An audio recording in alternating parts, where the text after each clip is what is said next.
అడగండి వెళ్ళి రాహుల్ గాంధీ గారు రాగానే ఢిల్లీకి వెళ్ళి అడగమని చెప్పండి. స్పీకర్ గారి నిర్ణయం మీద రాజకీయ పార్టీగా మేము స్పందించడానికి ఏమీ లేదు. స్పీకర్ గారి నిర్ణయాన్ని వాళ్ళకు నచ్చకపోతే న్యాయస్థానాలు ఉన్నాయి.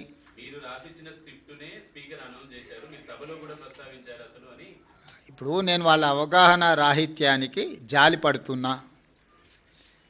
పదే పదే హరీష్ రావు గారు శాసనసభలోనే మేము 37 మంది శాసనసభ్యులు ఉన్నాం, మాకింత సమయం ఇవ్వాలని మాట్లాడింది మీరు కళ్ళతో చూసిరు, మీరు చెవులతో విన్నారు, అవునా? ప్రతిసారి శాసనసభ ముగింపు సమావేశాలలో స్పీకర్ గారు ఒక బులెటిన్ ఇష్యూ చేస్తారు. ఏ పార్టీకి ఎంతమంది శాసనసభ్యులు ఉన్నారు, వారు ఎంతెంత సమయం మాట్లాడినరని ప్రతిసారి బులెటిన్ ఇష్యూ చేస్తారు స్పీకర్ గారు. ఇప్పటివరకు జరిగిన అన్ని శాసనసభ సమావేశాల ముగింపులో స్పీకర్ గారు స్పష్టంగా ప్రకటించారు. ఏ ఒక్క రోజు కూడా స్పీకర్ గారి నిర్ణయాన్ని వాళ్ళు ప్రశ్నించలేదు. రెండవది, మొన్న జరిగిన శాసనసభ సమావేశాల్లో హరీష్ గారు స్పష్టంగా చెప్పారు, మా నెంబర్ 36, 37 ఉంది, మా సమయం ఇంత రావాల్సిందే, మాకంత సమయం ఇవ్వమని అడిగినారు.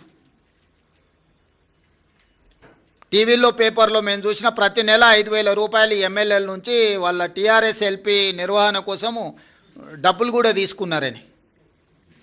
లావాదేవీలు బాగానే ఉన్నాయి, వ్యవహారం బాగానే ఉంది, వాళ్ళ పేరు మీద మైకు కావాలి, వాళ్ళ పేరు మీద మాటలు కావాలి, వాళ్ళ జీతాలల్లో వాటాలు కావాలి. మీ వాళ్ళనే మీ వాళ్ళు కాదు అని అనుకునే పరిస్థితి ఎందుకు దాపురించింది? ఇంత రాజకీయంగా ఇంత దుర్భరమైన ఇంత నికృష్టమైన పరిస్థితి ఎవరికైనా వస్తుందా? సొంత పార్టీ ఎమ్మెల్యేలనే మా వాళ్ళు కాదు అని. మనం గతంలో చూసినాం పిల్లలు నమ్ముకునేటోళ్ళను, సంతలాల్లో వచ్చి పిల్లలు నమ్ముకున్నారని. కనీసం వాళ్ళు పేదరికం ఉండని నమ్ముకున్నారు అనుకున్నాం. మరి ఇప్పుడు వీళ్ళ విచిత్రం ఏందో, మేము మీ పిల్లలమే, మేము మీ వాళ్ళమే అని వీళ్ళు అంటారు, మీరు మా వాళ్ళు కాదని వాళ్ళు అంటారు.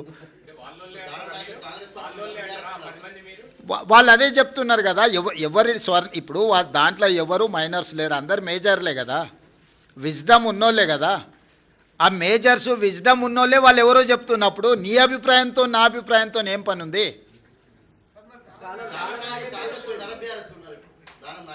నాగేందర్ గారు చెప్తారు కదా, మీరు అడగండి, చెప్తాం మీరు అడిగిండ్రు అని చెప్పి.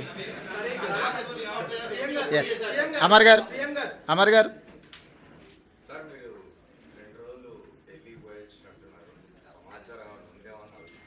దేని గురించి? సంజయ్ రౌత్ ఒక స్పెసిఫిక్ స్టేట్మెంట్ చేసినాడు.